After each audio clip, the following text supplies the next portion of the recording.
مەیلی هەیە بەلای ئەوەی کە یەکێک لە بژاردەکان ئەوەیە کە خەڵک سەرۆکی هەرێمی کوردستان هەڵبژێرێت. بەڵام زۆر جەختت لەسەرەوە کرد کە ئەمە تەرحی ئێمەیە، ئەمە داواکاری ئێمەیە.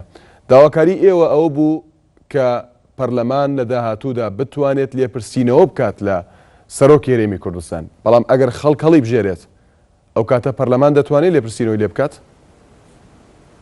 ئێمە لە پاکێجەکان یا لە پێشنیارەکانمانە باسی ئەومان کردو ئەگەر سەرۆک لەلایەن پەرلەمان و هەڵبژێردرێ ئاسایی ئەگەر دەسەڵاتێ بێت چونکە پەرلەمان ئەتوانێت لێپێچینەوەی لەگەڵا بکە. بەڵام ئەگەر سەرۆک لەلایەن خەڵک هەڵبژێردرێ ئەبێت تەنها دەسەڵاتەکانی تەشریفاتی بن و ئێمە سوورین لەسەر و داواکاریەمان. ئێمە لە سەرەتای دروستبوونی بستنەوەی گۆڕانەوە تا ئێستا داوای سیستەمی پەرلەمانیەکەین، داوا ئەکەین سەرۆک لەلایەن پەرلەمان و هەڵبژێردرێ بۆی لەژێر چاودێری پەرلەمانی کوردستانە بێ. و ئێمە ترسمان هەیە لە کوردستانە جۆرێک لە تاکڕەوی یان دیکتاتۆریەتی دروست بێ. بۆ ئێمە بەستمانە کە سەرۆک دەسەڵاتەکانی تەشریفاتی بن ئەگەر لە پەرلەمان و هەڵ نەبژێردرا. چونکە ئەگەر خەڵک هەڵی بژێرێت نابێت نیمچە پەرلەمانی نەک پەرلەمانێکی تەواو سیستمەکە.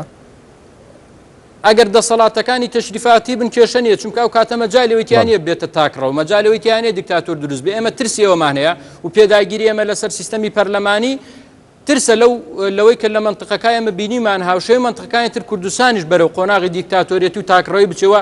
ترسەکەشمانەوە تا بۆمان دەرکەوت تا ئێستا بەشێکی ڕاست بوو ئەوە تا لە کوردستانی هێزێک مەیلی تاکڕەوی هەیە و شخصێک ناوێت کورسەکەی چۆڵکا. بۆیە ئێمە پێداگیری لەسەرەوەکەین کە سیستەم پەرلەمانی بێ و سەرۆک لە پەرلەمان و هەڵبژێردرێ. ئەگەر سەرۆکش لە پەرلەمان و هەڵنەبژێردرا زۆر ئاسایە ئەو کاتە با سەرۆک لەلایەن خەڵکەوە، بەڵام دەسەڵاتەکانی تەشریفاتی بن بۆ ئەوەی مەیلی دیکتاتۆریەت یان مەیلی تاکڕەوی لە کوردستانە دروست نەبێت. هەموو لایەنەکان باس لە سازان دەکەن بە ئێوەشەوە لەگەڵ سازاندان. ئەم دوو بژاردەیە ئەگەر پارتی دیموکراتی کوردستان داوای سازانی کرد خەڵک سەرۆک هەڵبژێرێ، بەڵام گفتوگۆ بکرێت لەسەر دەسەڵاتەکان نەک پرۆتۆکۆلی بن، زیاتر بن لەوەی کە دیاریتان کردووە. مەجالێک هەیە بۆ ئەمە؟ ماوە ئەم مەجالە؟ بڕواناکەم ئەوەی ئێمە ئەم پێشنیارانەی ئێمە دوایین دەرفەتە بە پارتی دیموکراتی کوردستان وەکو وتمان تاکو ئێستا پارتی نەویستوە بسازێت لەگەڵ لایەنەکانی تر. ئێمە تەرحمان کردو، ئێمە تەنازولمان کردو لە کاتێکە هەموو شتەکان لای پارتی دیموکراتی کوردستانە. سەرۆکایەتی هەرێم لای پارتی دیموکراتە، دەسەڵاتەکانی سەرۆک لای پارتی دیموکراتە، هەموو ئەمانە لای بارزانی و ئێمە داوامان کردو تەنازولکردنەوە نیان کردو. ئێستاش ئێمە دوایین فرسەتمان بە پارتی دیموکراتی کوردستان داوە کە بسازێن و بەیەکێ لەم بژاردانە ڕازی بن. ئەگەر نەسازا و قبوڵی نەکرد و ویستی دەسەڵاتەکانی سەرۆکی هەرێمی کوردستان زیاد بکرێت و خەڵک هەڵی بژێرێت، دەرفەتی ئێوە پارتی ناتوانێت ئەمە بەڵێ پارتی ئەمەی بەتەنیا بۆ ناچێتە سەر ئەوەی کە ڕێی خۆی بسەپێنە بەسەر هەموو خەڵکی کوردستانە. دوجار ئەگەر نەسازان لەگەڵمان فرسەتەوەی انتخاباتی پێشوەخت بکرێت. بەڵام ئێوە نەتانتوانی نە لە ناو پەرلەمان نە ئەوەیە بەشدار نەبن لە کۆبوونەوەکاندا تا ئێستا درێژەی کێشاوە لە نوزدەی ئابەوە تا ئێستا. چۆن دەڵێ بۆیان ناچێتە سەر؟ کاک شوان ئێمە کە بەشداری کۆبوونەوەکانەکەین ئێمەوە نییە قەنەعەتمان بە پەرلەمان نەبێ و قەنەعەتمان بە کۆبوونەوەی مەکتەب سیاسیەکان بێ.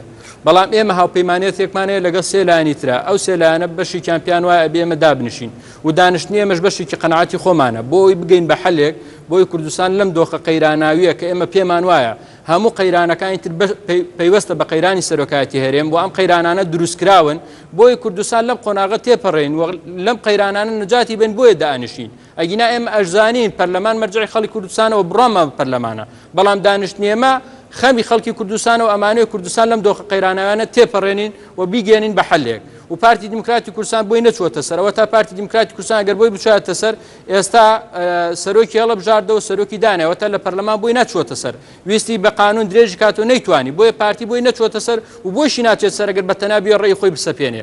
ئێمە دوو پێشنیارمان پێوتون فەرمونێکیان هەڵبژێرن بۆی چارەسەری کێشەی سەرۆکایەتی هەرێمی کوردستان بکرێت لە کوردستان. کاکەڕم باواز لە زانێرەکان بێنین بۆ چوونی جەنابەت پارتی نزیکە لە کام بژاردەوە کە ئێوە تەرتان کردووە؟ من وەکوتم ئەوەی ئاگداری کۆبوونەوەکەم لەگەڵ برادران قسەم کردو کۆبوونەوەکە بۆ کۆتایەتەوە پارتی و توێتی دراسەی پێشنیارەکانتانەکەین. ئەوە نییە پارتی وت بێت ئێمە پێشنیارەمان قبوڵە و دراسی ئێمەکەین. من لێکدانەوەی جەنابتم دەوێت پێت وایە پارتی مەیلی بۆ کام بژاردە زیاترە؟ پێمان وایە پارتی دیموکراتی کوردستان ئەوەی لە سەرەتاوە باسی کردووە لە سەرۆک لەلایەن خەڵکەوە بژێردرێ و ئەو بژاردەیە قبوڵەکە، بەڵام بەو بژاردەیە ئەبێ ئەوەش بزانێ ئێمە سەرۆکێکی تەنها دەسەڵاتی تەشریفاتیە بێ، هیچ دەسەڵاتێکی تری نابێ. من ناتوانم لە جێی پارتی قرار بدەم کامیان هەڵبژێرە، بەڵام ئەوەی تا ئێستا وترێ مەیلی بەرەو ئەویانەیە کە سەرۆک لەلایەن خەڵکەوە هەڵبژێردرێ. باش ئەگەر ڕوونتر قسە بکەین ئێستا ینی پۆستی سەرۆکی حکوومەتی هەرێمی کوردستان پشکی پارتی دیموکراتی کوردستانە و زۆربەی ئەو دەسەڵاتانەی کە کەم دەکرێتەوە لە سەرۆکی هەرێمی کوردستان دەدرێت بە سەرۆکی حکوومەت. پێتان وایە ئەمە لە داهاتوودا تەنها نووسینێکە بڕیارێکە لەسەر کاغەز و ڕەنگە ئەگەر قبوڵیش بکرێ بەوەی کە دەسەڵاتەکانی تەشریفاتی بێت شتێک بێت کە جێبەجێ نەکرێ؟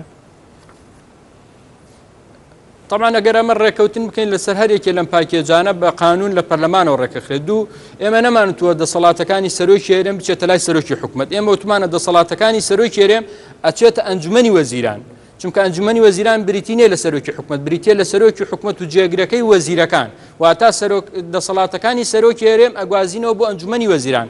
کاتێک ئەڵێن دەسەڵاتی ئەمنی ئەنجومەنی ئاسایش ئەبێتە وزارەتێک لە ئەنجومەنی وەزیران، نەکەوەی دەسەڵاتی ئەنجومەنی ئاسایش لە سەرۆکی هەرێم وەربگرینەوە بێن بە سەرۆکی حکوومەت سەرۆکایەتی دەسەڵاتەکانیش دەکات.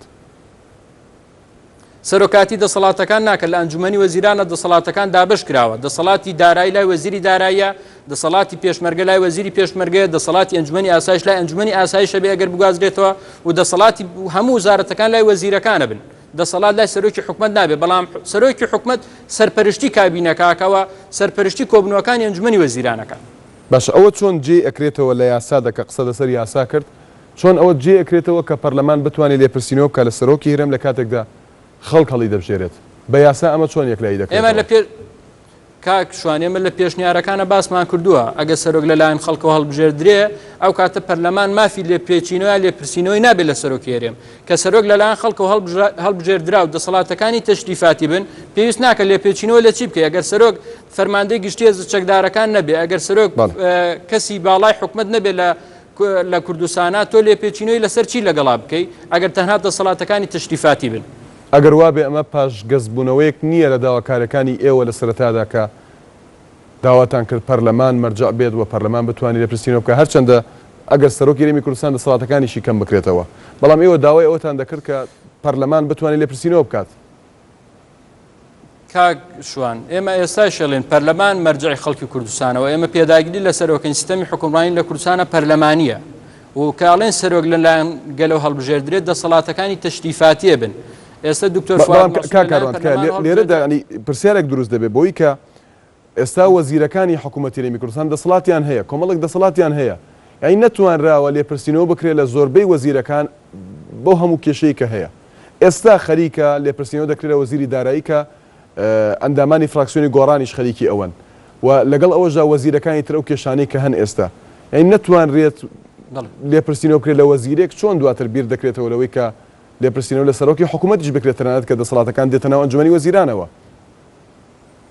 بەڵێ بەداخەوە لە ماوەی ڕابردووە دەسەڵات لە هەرێمی کوردستانە هەمیشە پەرلەمانی پەراوێز خستووە، ئەوەی بیر چووەتەوە کە خۆی شرعیەتی لە پەرلەمانەوە وەرگردووە، هەمیشە پەرلەمانی بە بەشێکی بچووک لە حکوومەتیان لە سیستەمی حکومڕانی لە کوردستانە سیر کردووە.